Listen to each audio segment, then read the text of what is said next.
Pak Adi. Saya tertarik tadi dengan tingginya tingkat partisipasi pemilih di Bonebolango. Benar, saya juga agak terkejut pernah mengamati angka-angka ini. Saya hanya sekedar pikiran banding. Dalam pandangan saya, ini sekedar kita sharing, dalam pandangan saya ada daya hela yang kuat. El Nino, Rahmat Gobel, Saida, lalu kemudian Rumkono, kemudian Saida plus Rusli Habibi. Kesemua orang yang saya sebut tadi itu benar-benar familiar dengan orang Bonebolango.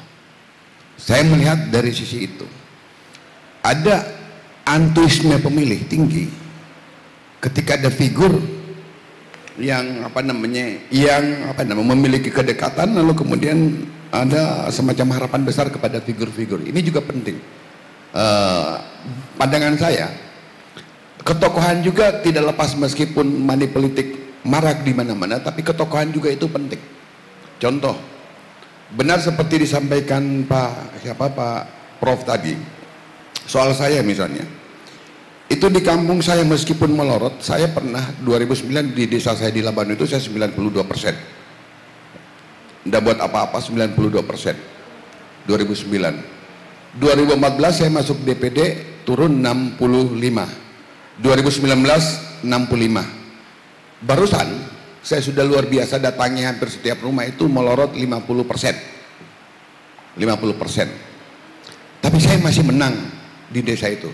Di 3 desa tetangga hampir saya juga kadang datangi, saya masih menang. Padahal di situ banyak juga caleg yang selevel dengan saya untuk provinsi mengintervensi dengan uang yang luar biasa.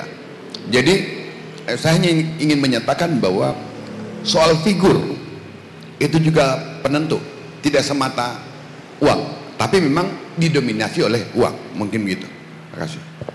Jadi dua-duanya, uang dan figur. Ya, tapi untuk pilgub tidak. Untuk pilgub tidak. Tidak, karena orang misalnya calon gubernurnya orang yang secara demografi di kota itu tidak punya kedekatan dengan orang korup, tidak punya kedekatan Bualemo sama Puwato. Praktis hanya uang yang bisa membuat mereka dekat. Beda dengan kasus Bonebolango tadi. Ya, jadi lagi-lagi meskipun daya tarik figur itu kuat, tapi karena skala coverage areanya luas, jadi uang yang penentu, tidak lagi figur. Siapa yang punya uang banyak, siapa punya modal besar, maka dia jadi pemenang di pilgub ke depan. Dan saya apatis kita bakal punya pemimpin seperti saya bilang tadi yang punya kapasitas, karena pemilu kita yang modelnya seperti ini ya. Jadi yang punya isi tas.